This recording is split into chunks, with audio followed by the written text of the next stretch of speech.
Please find James 1 in your Bibles. James 1, going to read one verse of Scripture here in just a couple of minutes from James chapter 1. Our journey this far in the book of Revelation, prior to our pause for Christmas and the holidays, we were looking at Jesus' messages, his short sermons to 7 churches. That focus, what Jesus has to say to the church, has just been continuing to marinate in my heart. As a matter of fact, when we return to Revelation next week, and after we finish that series through the book of Revelation, I'm just having a draw towards a series on the church. Who is the church? Why do we exist? What does God mean for us to do, and what does God mean for us to be? It's really a question that's been at the heart of thoughts and prayers and focus for me for some weeks now, for us as a body, especially as we kick off 2023. I want to put a question in front of you that I want us to consider as a church, that I want to encourage you to consider for your home or your family and for you personally. It's really at the heart of what Jesus is teaching us in the book of Revelation. It's really at the heart of what we're going to look at this morning. Honestly, it's really at the heart of what God wants to get through to us as his followers. Here's the question. Do I desire to please God in 2023? Do I desire to please God in 2023? He longs for us as a body, for us as families, for us as individuals, to pursue what it looks like to please him. And James chapter 1, verse 27 gives us a glimpse into a very simple, crystallized statement, definition, if you will, for what it looks like for us as individuals, for us as God's people, for us as a body to please God. Listen to the text. Religion that is pure and undefiled before God the Father is this: to visit orphans and widows in their affliction and to keep oneself unstained from the world. God's message to his people, to Pleasant Garden Baptist Church on the first day of the year, 2023, is simply this: if we would desire to please him, we pattern our life to look like what James chapter 1, verse 27 says. Here in just a couple minutes, I'm going to do a real quick walk through this verse. But before I do, I want you to have the chance to listen to the adoption journey that God has brought upon Ryan and Amber Blue, a young couple here out of Pleasant Garden Baptist Church that has been asking and pursuing the answer to the question I've just asked you. What does it look like for us to please God? What does it look like for our life, our relationship as a couple, our home, our family in the future as God gives it to us? What does it look like for us to please God? I want to call your attention to the screen. I want you to listen in with me at what God has been doing in Ryan and Amber as they've been prayerfully pursuing adoption. Ryan and Amber, it is a joy for us to be able to sit down and talk with you guys a little bit about your adoption journey. I was thinking before we sat down to have this conversation, y'all were the first wedding I did here at Pleasant Garden just a couple of years ago, June 14th, 2020.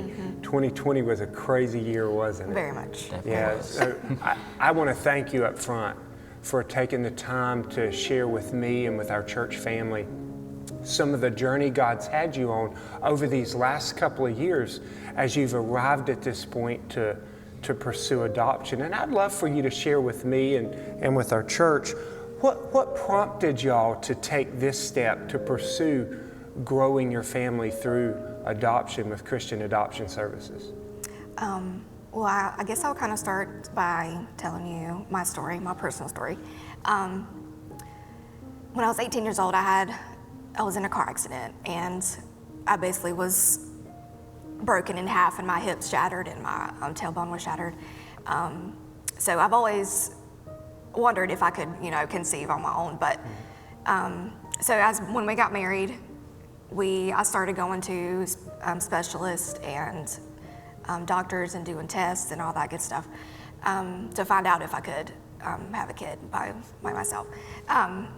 So with that, we did find out that my tubes are blocked and I don't ovulate. So with that, we were very, very sad finding that out, but we were praying about it really, really, really hard after that, and trying to figure out what we're gonna do, how we're gonna have kids. And so yeah, we just really waited and prayed a lot about that, and the Lord has led us to adoption. So we're really, really excited about that. And with me, I've always had the heart for adoption, I guess, just because with a condition that I have would be passed along to any natural born child that I would have. Yeah. I wouldn't want to put my child through that if I could avoid it. So for years, I've always once I get married and want to start having kids, that'd be the discussion that I would want to have and an avenue to go down.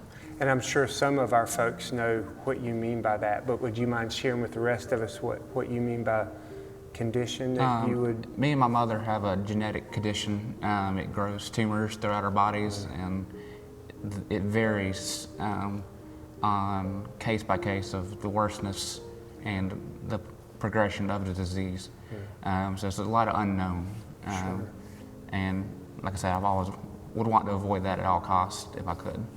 So in one sense, you would both say that you feel as if God has kind of brought you to adoption for some very specific reasons from your personal history and your personal background. Right. Wow. And I want to commend you both, one, for taking the step to pursue adoption, and also for recognizing those life experiences that have kind of brought you to this point, and also for having the willingness to share that with us. It takes a lot of courage to see God walk you to that open door and through it, and to be able to share that with others is tremendously commendable. So I very much appreciate you sharing that with us this morning. Where are you guys in the process? I know I've had a chance to hear this, but I'd love for our church family just to kind of listen in. I know you guys have been so excited, and I've enjoyed listening to each step, but would you share with our church family kind of where y'all are in the process? So we are almost there. By the time you show this video, we will be waiting family officially. So we're really excited. Awesome. So what's that process been like? Like how long has that taken for you guys to get to this point? Okay, so we signed up for it last October, and then it took about 6 months for us to do the whole process, pretty much.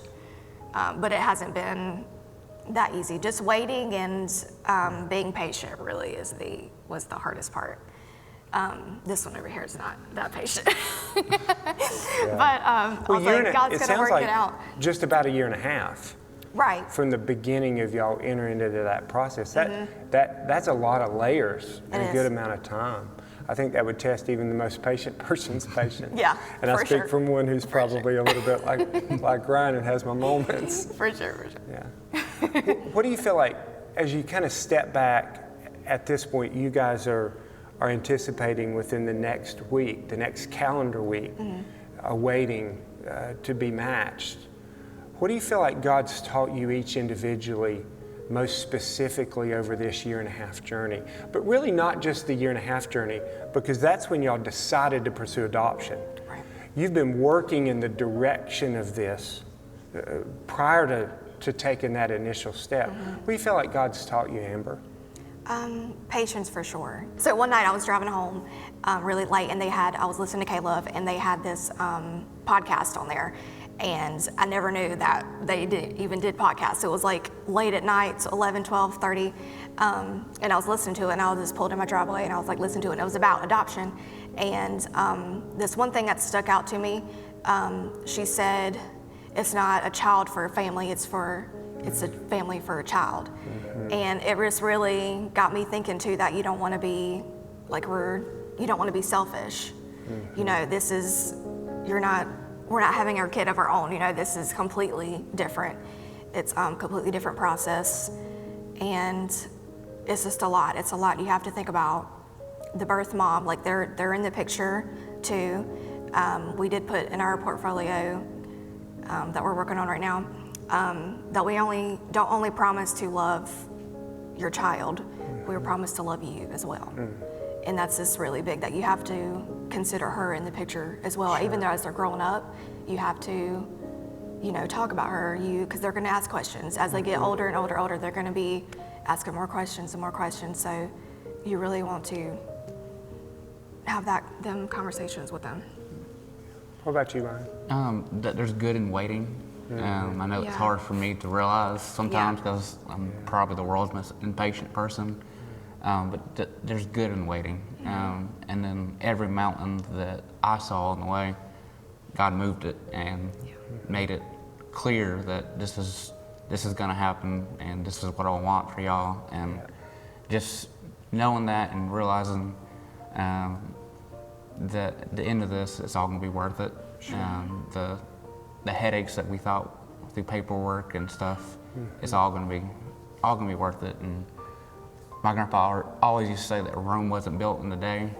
So I knew that I wasn't going to fill the paperwork out, and a week later we're going to have a baby on our front doorstep. I mean, but he's been there through every step of the way, and just guiding the steps and guiding just the process of how they do it, and opening our hearts more, and realizing it's just not adopting the child, it's also accepting the mom into our family as well. Sure.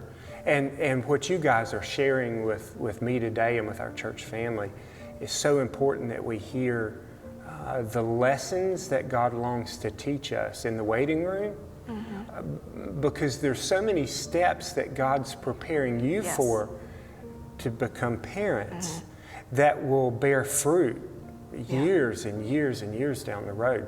I wrestle with this often personally, and I see so many of us struggle with it. We want to hit the microwave button on life. We want the fast food version of journeys and experiences, and God really does long to teach us so much in those slower journeys. And it's so encouraging to hear how y'all are recognizing that in this process. What are some of the meaningful encouragements that you feel like you've received along the way from family or from those that have been walking alongside of you? Our church you guys have been very, very loving. Like, it's just like a big hug, especially when we go to pray about it and everybody is on board with everything.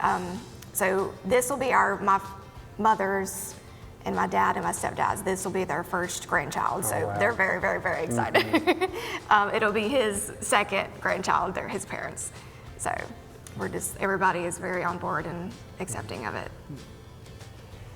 What would you add? I just pretty much the same thing.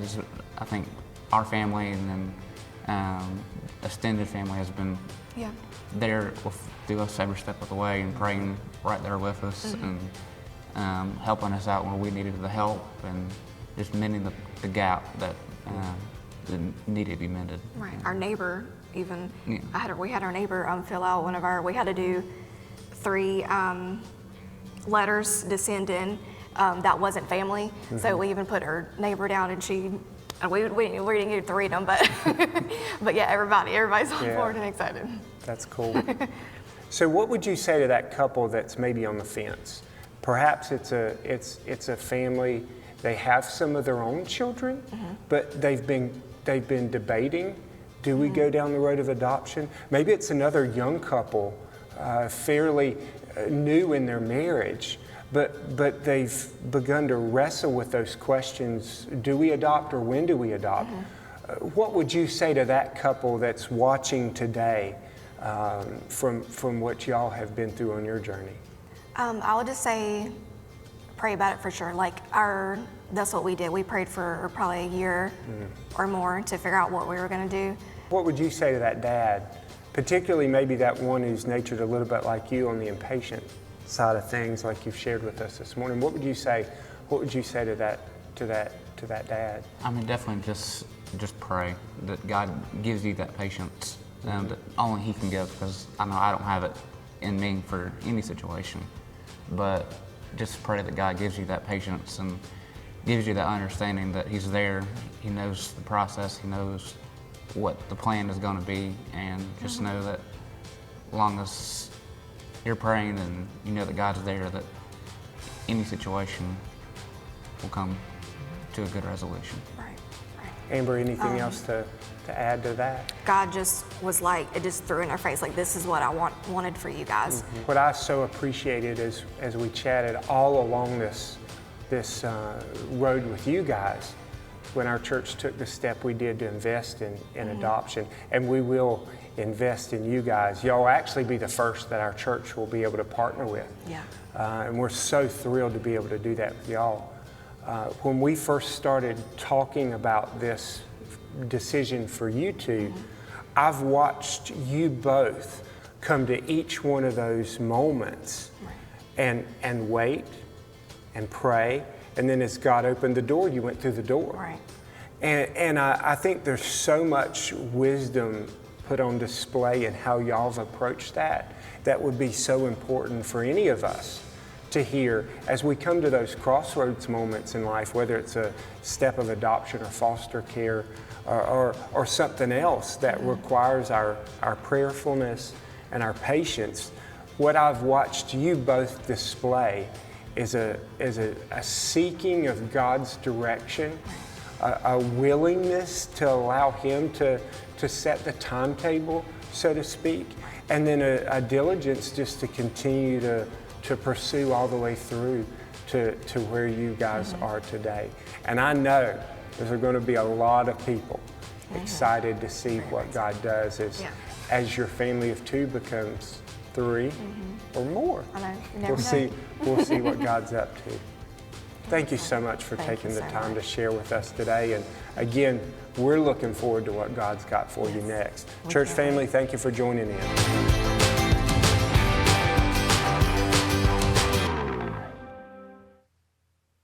And Ryan and Amber in the sanctuary with us this morning in this service, and they are officially a waiting family. They have made it through all the steps of the adoption process, and they are waiting that phone call to be paired with the child or children God would bring into their home and family.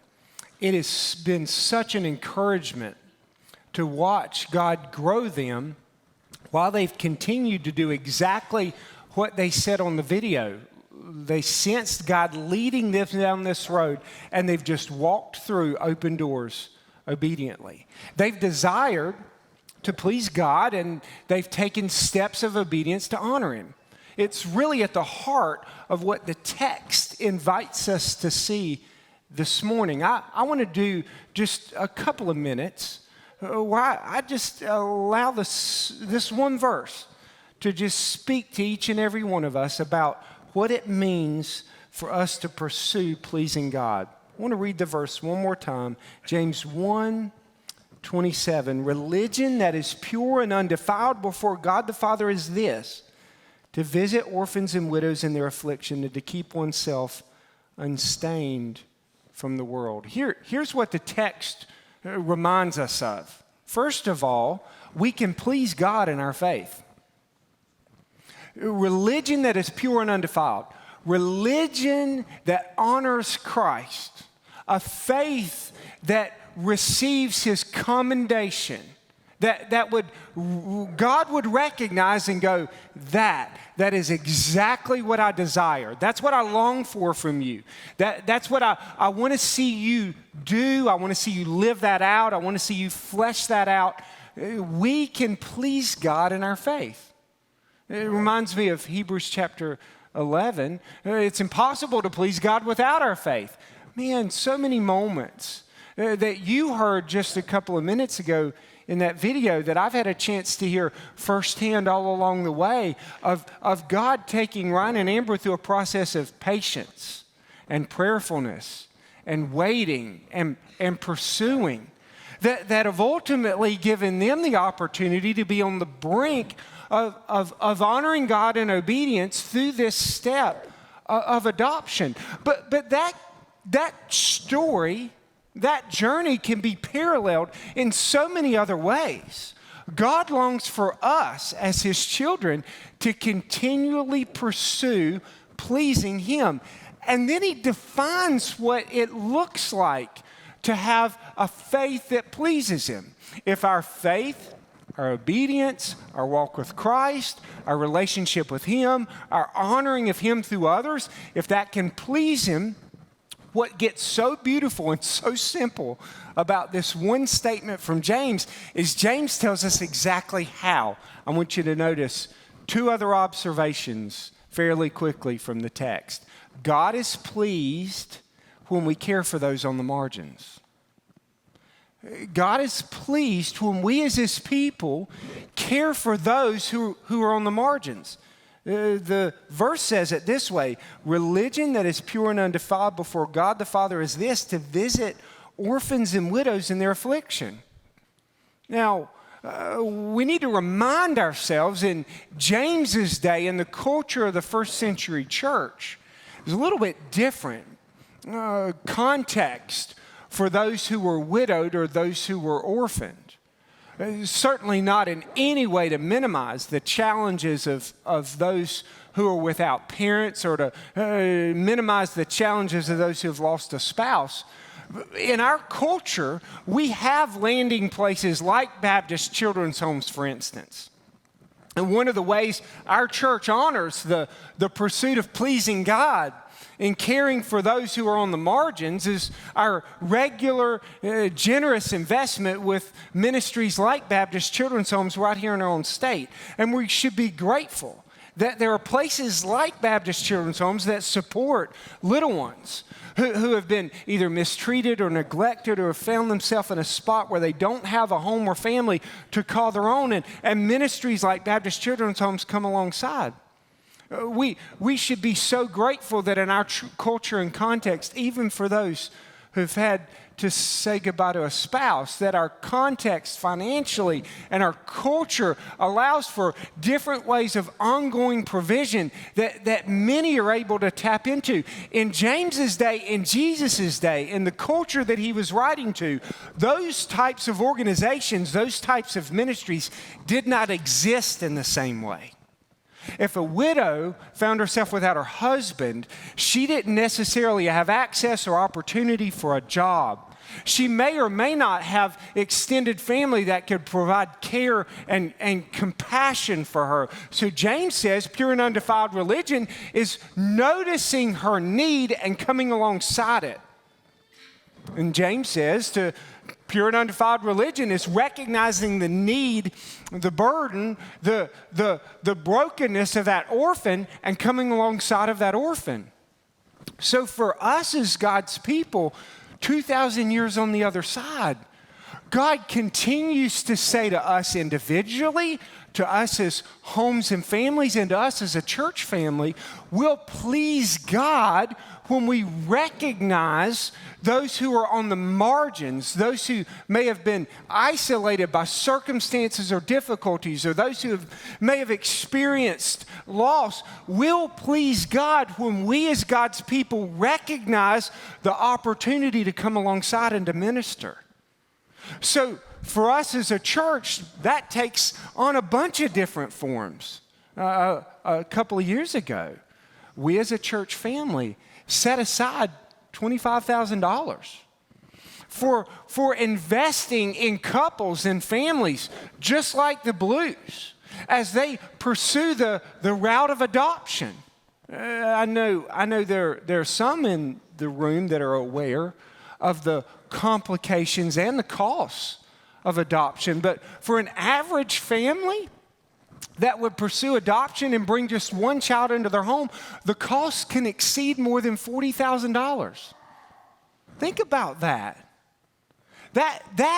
And it feels so backward, doesn't it? That it can be so inexpensive to end a life and so cost expensive to bring a life into your home and family. So God nudged some of our hearts here at the church to bring in front of our church family the opportunity to invest in couples just like the Blues with dollars and financial commitment, which is what we're going to do. We're going to commit some of those resources that we set aside to help Ryan and Amber in their adoption pursuit. But there are other ways that God may have for us as a church or for us individually to invest in adoption or invest in care for those on the margins, for those who have lost a spouse or a loved one, or to recognize some of the other needs around us. I was sharing some of this in the first service and I actually made the comment, God may even want some of you to adopt. And I watched a lady older than me, let's just say, she probably would fall into maybe the grandparent category. Can I say it that way? And I watched her elbow her husband. And I thought, well, man, she gets it. God may want some of us to take a step toward him that's more radical, that's more outside the box, that might feel strange on the front end. Why? Because he says we please him when we recognize the needs of those on the margins and we choose to come alongside. This past calendar year, I've watched God raise up a group of ladies who have lost their husbands, a Glenda McGinnis and a Susan Marshall and a Christy Airwood, who are investing back across our church family. Just this past holiday season, Glenda had a group of other ladies who had also lost their husbands at her home for a meal. Why? Because she recognizes the importance of looking out for those who may have found themselves in circumstances where they're isolated, where they're further from the love and compassion they long for. And she's looking to apply that. That was a simple step. That was a fairly cost-effective step. That's not taking a $40,000 adoption commitment. That's just bringing a few folks into your home to minister compassionately. And here's the beautiful thing about the text. It reminds us that when we recognize the needs around us, when we see particularly those on the margins and we extend God's grace and compassion, we please him. We honor him. We obey him. We glorify him, as we sang about. And as we invited ourselves to consider as we enter into 2023, we magnify him when we honor the needs he puts around us and we care for those needs that we have a chance to minister to. A third and final observation, the text puts it right in front of us. God is pleased when we cleanse ourselves from the world's temptations. You see how the verse finishes. To keep oneself unstained from the world. That's also religion that is pure and undefiled. When we recognize that the world would invite us to drift, or to compromise, or to slip, or to be distracted, or to be drawn away and enticed from our allegiance and our affection and our commitment to Jesus. What we have learned and what we're going to continue to learn in Jesus' messages to the churches in the book of Revelation is that Jesus consistently sees when churches slip. As a matter of fact, next week, as we return to our series in the book of Revelation, the first church we're going to revisit, the church at Thyatira, was a church that had compromised doctrinally, and they hadn't just compromised doctrinally, they had compromised on holiness. They were allowing sinful practices inside the church, and they had allowed those sinful practices to attach themselves to the church leadership. And Jesus was grieving their compromise. He was grieving the fact that that church had become stained by the world. The reality is every single one of us in this room, whether we're young or whether we're old, and anywhere in between, every single one of us in this room needs to check ourselves from where the world would attempt to stain us. The enemy, John 10:10, would seek to steal, kill, and destroy. The world outside the four walls of the church is not friendly to us. The movements of culture all around us would attempt to cause you and I to slip off track. And for most of us, those temptations, those slips, those challenges, those battles, for most of us, they're tiny steps. They're not the grave sin to be tempted on first. They're just tiny little compromises, just tiny little drifts, just tiny little slips that added up create distance between us and God, create distance between us and those folks that care about us and would hold us accountable, create distance that allow room for those stains to become far more than stains. And James says, religion that's pure and undefiled, religion that pleases God, is for us to keep ourselves unstained from the world. I could think of no better way for us as God's people to consider how He wants us to be and who He wants us to be than for us to just have a simple, direct reflection from James chapter 1, verse 27, as we begin the new year. We can please God. Our faith, our obedience, our lifestyle, our investment with our time, resources, and energy, we can please God.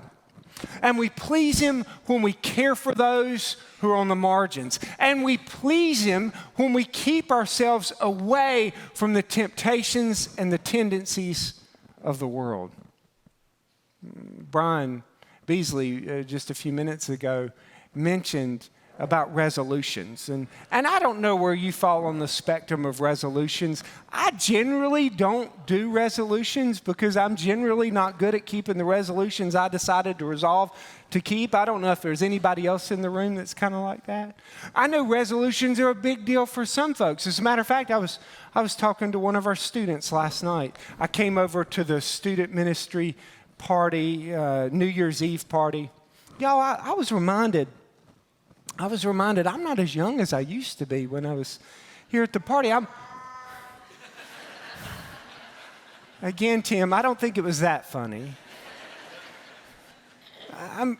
I was watching our kids having so much fun, and then we got out over in the gym and we were playing dodgeball, and I jumped into the dodgeball game, and I was reminded, that I should have probably stretched before I jumped into the game. I was talking to one of our students who's in college, and he was sharing with me about what his college journey's been like, and it was taking me back. I was remembering having to get up early in the morning to get down to class on time, and I was remembering assignments and projects and papers, and he shared with me, he said, one of my resolutions for 2023 is that I'll be better at not procrastinating, at not putting things off, that I'll fix some of my procrastination. And that really took me back, y'all, because I was a procrastinator when I was in college. I waited sometimes till the night before a paper was due to start writing a paper. I had many a late night in college finishing assignments.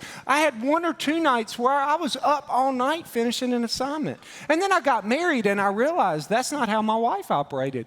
And for my master's degree and my doctorate, my procrastination got a whole lot better, and I shared that with him.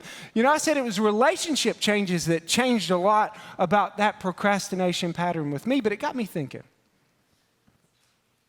what would it be like if we as God's people just resolved to please Him in 2023? What would it be like? How different would December 31, 2023, January 1, 2024, how different would our lives look if 1 year from now, all we resolved to do from day 1 of the year through the last day of the year was just to please God with our decisions? and with our resources and with our relationships and with our investments and with our time and with our energy and with our commitments to one another and to church and to Christ. How different would the end of this year look like than today if we just simply resolved to please Him? If we simply resolved to check all of our processes and all of our pursuits, just like we heard in the video a few minutes ago as Amber and Ryan shared. We prayed and we sought God, and He nudged us and He made it clear this is what He wanted us to do, and we just kept walking through the open doors. What would that look like for you and I if we just listened and just sought Him and just chose to please Him? Would you bow your heads and close your eyes as we come into a time of invitation response? Maybe there's someone here in this room, your first step needs to be a step away from something that's staining you. You've allowed some of the world, some temptations, some struggles. You've allowed sin to take root. And if you're heart honest this morning with the Lord, there are some parts of you that you need to repent of where you've drifted. Maybe for someone else, you've been on the brink of taking that step, that bigger step. God's been nudging you either toward a mission trip.